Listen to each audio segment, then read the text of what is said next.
Баршаңызға сәлем достар. Бүгін біз осындай өте оңай жолмен дайындалатын және дәмді болып шығатын балмұздақ жасаймыз. Ең алдымен қаймаққа қоюландырылған сүтті қосып миксерлейміз.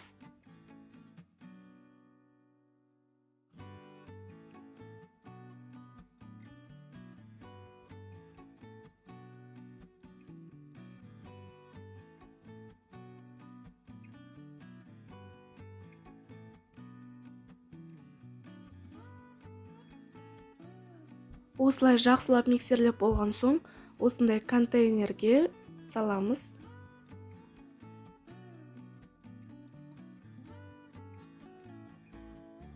Бетін жауып, тоңазытқышқа 7-8 сағатқа қойып қоямыз.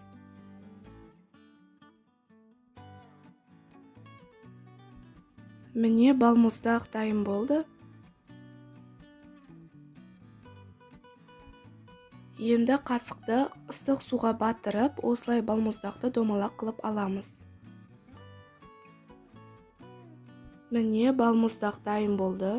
Өте оңай жолмен дайындалады. Және де дәмі де өте керемет.